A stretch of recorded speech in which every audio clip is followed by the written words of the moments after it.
Karthigai Deepam serial நேர்களுக்கு வணக்கம். நம்மளோட கார்த்திகை தீபம் சீரியல்ல ஒரு சூப்பரான எபிசோட் வந்துருக்குனே சொல்லலாம். மிஸ் பண்ணாம ஃபுல் வீடியோ கேளுங்க. வீடியோக்குள்ள போறதுக்கு முன்னாடி நம்ம சேனலை லைக் அண்ட் சப்ஸ்கிரைப் பண்ணிக்கோங்க.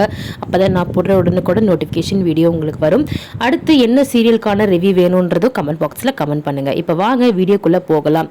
இப்போ பாத்தீங்கன்னா அதிரடியா நம்மளோட சாமுண்டீஸ்வரி இந்த கல்யாணத்தை நடத்தியே ஆகணும்னு சொல்லிட்டு ஒரு திட்டத்தை போட்டிருக்காங்க.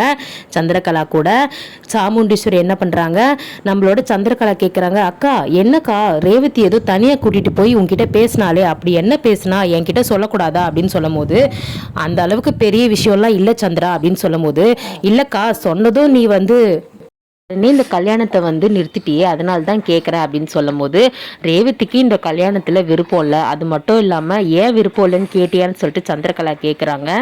அதுக்கு சாமுண்டீஸ்வரி, குடும்பத்தில் இருக்க யாருக்குமே விருப்பம் இல்லாத நான் கல்யாணம் பண்ணிக்க விரும்பல, பெத்த அப்பாவே பிடிக்காத நின்றுட்டு இருக்காரு, நாளைக்கு ஊரை கூட்டி கல்யாணம் பண்ணும் போது நான் கண்டிப்பாக மனசார கல்யாணம் பண்ணிக்கிறமான்னு சொல்லிட்டு ரேவதி சொன்னான்னு சொல்லிட்டு சாமுண்டீஸ்வரி சந்திரகலா கிட்ட சொல்கிறாங்க.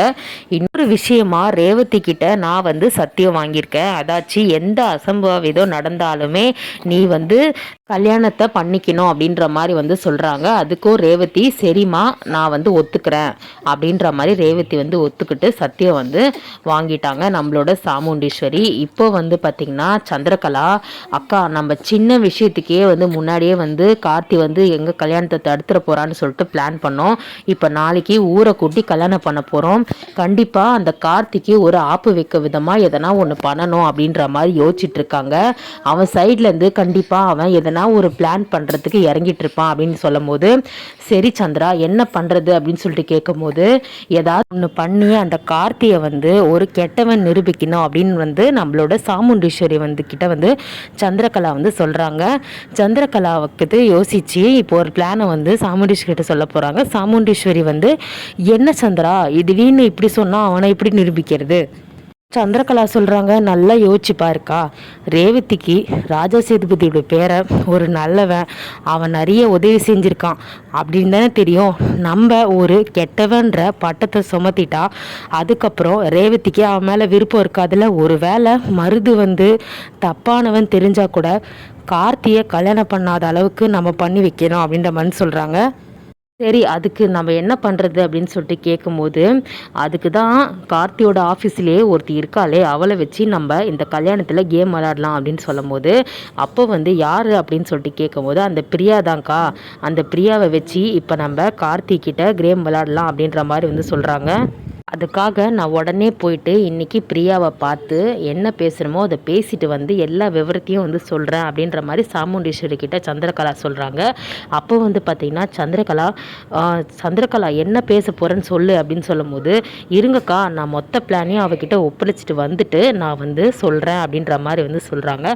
சரி எதை பண்ணாலும் சரி எனக்கு இந்த கல்யாணம் நடந்தே ஆகணும், அவன் இந்த வீட்டு மருமகனாக வரக்கூடாது, அது மட்டும்தான் எனக்கு முக்கியம் அப்படின்னு சொல்கிறாங்க. கவலையப்படாதுக்கா நான் பார்த்துக்கிறேன்னு சொல்லிட்டு சந்திரகலா என்ன பண்ணுறாங்க, இப்போ பிரியாவை போய் பார்க்க போகிறாங்க. சந்திரகலா மீட் பண்ணுறாங்க. என்ன தெரியுமான்னு சொல்லிட்டு கேட்கும்போது, தெரியுமே மேடமோட தங்கச்சி தானே நீங்கள் அப்படின்னு சொல்லும் போது, எல்லாம் தெரிஞ்சு வச்சுருக்க, ஆமாம் உனக்கு கார்த்தியை ரொம்ப பிடிக்குமா எம்டி கார்த்தின்னு சொல்லும்போது, மேடம் எனக்கு அவரை ரொம்ப ரொம்ப பிடிக்கும், எனக்கு ஒரே ஒரு ஏம் என்னென்னா அவரை நான் கல்யாணம் பண்ணி லைஃப் செட்டில் ஆகணும் அவ்வளோதான் அப்படின்ற மாதிரி சொல்கிறாங்க. ஆனால் சாமுண்டீஸ்வரர் மேடம் பொண்ணை தான் அவர் பார்த்துட்ருக்காரு, எனக்கு அதனால தான் கஷ்டமாக இருக்குது அப்படின்ற மாதிரி சொல்கிறாங்க.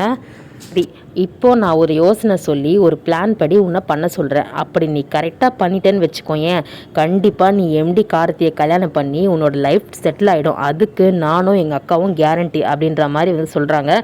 சரி சொல்லுங்கள் மேடம், உன்னை ஏமாத்திட்டாரு அப்படின்னு சொல்லிட்டு நாளைக்கு நடக்க போகிற மண்டபத்தில் கார்த்தி எதனா பிரச்சனை பண்ணால் மட்டும் நீ இந்த விஷயத்த சொல்ல போகிற அப்படின்னு சொல்கிறாங்க.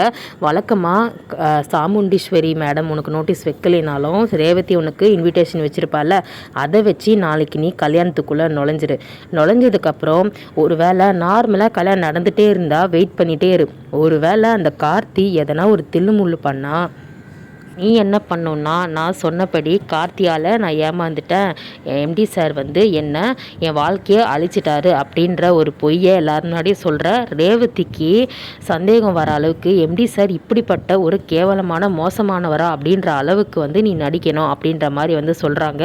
அப்போ வந்து பார்த்திங்கன்னா நம்மளோட பிரியா யோசிக்கிறாங்க, மேடம் இப்படி சொன்னால் அதுக்கப்புறம் எம்டி சார் சுத்தமாக என்கிட்ட பேசாமல் போயிட்டா என்ன இங்கே பாரு நல்லா புரிஞ்சுக்கோ, இந்த கல்யாணம் நிற்கணும் அவ்வளோதான். இந்த கல்யாணம் நின்று அதுக்கப்புறம் வந்து கார்த்தி வந்து உன்னை கல்யாணம் பண்ணுவாரா இல்லையான்னு சந்தேகமாக தானே இருக்குது. இந்த விஷயத்தில் நீ பண்ணினா மட்டும்தான் ரேவதியோட கல்யாணத்தை வந்து தடுக்கிறதுக்கு கார்த்தி பிளான் பண்ணிகிட்ருக்காரு. ஒரு வேளை தடுத்து அவர் கல்யாணம் பண்ணிக்கிட்டானா உனக்கு நஷ்டம் தானே, அதுக்கு நீ இந்த மாதிரி ஒரு பிளானை பண்ணிவிட்டு அதுக்கப்புறம் வேணால் கார்த்தியை வந்து யோசிக்கலாமே அப்படின்ற மாதிரி வந்து சொல்கிறாங்க. அப்போது பிரியா சரி மேடம் எனக்கு கார்த்தி சார் கிடச்சா போதும், வேறு எதுவுமே தேவையில்ல, மொத்தபடி நீங்கள் எது சொன்னாலும் இதுக்காக நான் பண்ண தயாராக இருக்கேன்னு வந்து சொல்கிறாங்க. பிரியாவும் இந்த பிளானுக்கு வந்து ஒத்துக்கிட்டாங்க. இப்போது கார்த்தி வந்து பார்த்திங்கன்னா மருது வந்து ஒரு தப்பானவன் சொல்லிட்டு நிரூபித்ததுக்கப்புறம் கார்த்தி கல்யாணம் பண்ணிப்பான்னு சொல்லிட்டு ஆடியன்ஸ் எதிர்பார்ப்பாங்க. ஆனால் ஒரு விஷயம் ட்விஸ்ட் வச்சுருக்காங்க, நம்மளோட சாமுண்டீஸ்வரி சைட்லேருந்து கண்டிப்பாக எதனா ஒன்று பண்ணணும்ல. ஏன்னா கார்த்தி இவ்வளோ பிளான் போட்டு மருதுவை நிரூபித்து கல்யாணத்தை நிறுத்த பார்க்குறாரு. அது ஒரு பக்கம் இருந்தாலும் சாமுண்டீஸ்வரி சந்திரகலா சைட்லேருந்து இவ்வளோ பெரிய கல்யாணம் சின்ன கல்யாணத்துக்கே பிளான் போட்டு ஏதோ பண்ணாங்க. ஒரு சின்ன விஷயத்துக்கு எல்லாரையும் கூப்பிட்டு நோட்டீஸ் வச்சு கல்யாணம் பண்ணுறதுக்கு இந்த பிளான் போடணும்னு சொல்லிட்டு கார்த்தியை வந்து தப்பானவன் சொல்லிட்டு ரேவதி கிட்ட நிரூபிக்கிறதுக்கு நம்ம பிரியாவை வச்சு கேம் விளையாட போகிறாங்க. ஸோ இப்போது நம்மளோட பிரியா மண்டபத்துக்கு வந்து ஆக்டிங்கை போட போகிறாங்க. கார்த்தி தப்பானவன் அப்படின்னு சொல்லிட்டு ஒரு பழைய வந்து சுமத்தி ரேவதி கிட்ட மூலமாக வந்து ரேவதி வந்து எம்டி சார் வந்து ஒரு தப்பானவர்னு சொல்லிட்டு உணரணும் அப்படின்னு சொல்கிறது இந்த பொய்யை வந்து செலுத்த போகிறாங்க கார்த்தி மேலே. இப்போ வந்து சந்திரகலா நார்மலாக வீட்டுக்கு வராங்க. அப்போ சாமுண்டீஸ்வரி கிட்ட வந்து கேட்குறாங்க, என்னக்கா ரேவதி வந்து கல்யாணத்துக்கு எப்படி இருக்கா, ரெடி ஆகிட்டாலாம், என்ன பண்ணுறா அப்படின்ற மாதிரி. அவள் வழக்கம் போல தான் இருக்கா சந்திரா, நீ போன விஷயம் என்ன ஆச்சு அப்படின்ற மாதிரி கேட்கும்போது எல்லாமே அந்த பிரியா கிட்ட நான் பக்காவாக பேசிட்டேங்க்கா, அந்த பிரியா வந்து கார்த்தி மேலே பைத்தியமாக இருக்கா, அதனால் நம்ம என்ன சொன்னாலும் அவள் பண்ணுறதுக்கு ரெடியாக இருக்கா, நீ கவலையே படாத. அப்படி என்ன சொன்னேன்னு சொல்லும்போது கார்த்தி என்னை ஏமாற்றிட்டாருன்ற ஒரு பொய்யை மண்டபத்தில் வந்து சொல்லியிருக்கேன் அப்படின்னு சொல்லும்போது, சூப்பர் சந்திரா, நான் இதைத்தான் எதிர்பார்த்தேன். மூச்சுக்கு 300 தடவை ராஜா சேதுபதியோட பேரை வந்து ரொம்ப நல்லவன், அதுக்கப்புறம் ஊருக்கு அவ்வளோ நல்லது செஞ்சுருக்கான்னு சொல்லிட்டு சொல்லும்போது எனக்கு வயிறாக எரியுது. ஆனால் இப்போ நீ சொல்ல போகிற பொய்யை அவன் நம்பணும். அப்போ அந்த கார்த்தியை வெறுக்கிறதுக்கு ஃபஸ்ட்டு காரணம் அவன் இப்படிப்பட்டவனா அப்படின்னு சொல்லிட்டு வெறுக்கிற அளவுக்கு நம்ம பண்ணணும் அப்படின்ற மாதிரி சொல்கிறாங்க. ஆமாக்கா கரெக்டாக சொன்னேன். மெயினாக ரேவதிக்கு பிடிச்சிருக்க காரணமே வந்து அவன் நல்லவன், ஊர் ஜனங்களுக்கு எல்லாருமே நல்லது பண்ணுறான்ற ஒரே காரணம் தான், அதை தான் உடைக்கணும் அப்படின்ற மாதிரி வந்து சொல்கிறாங்க.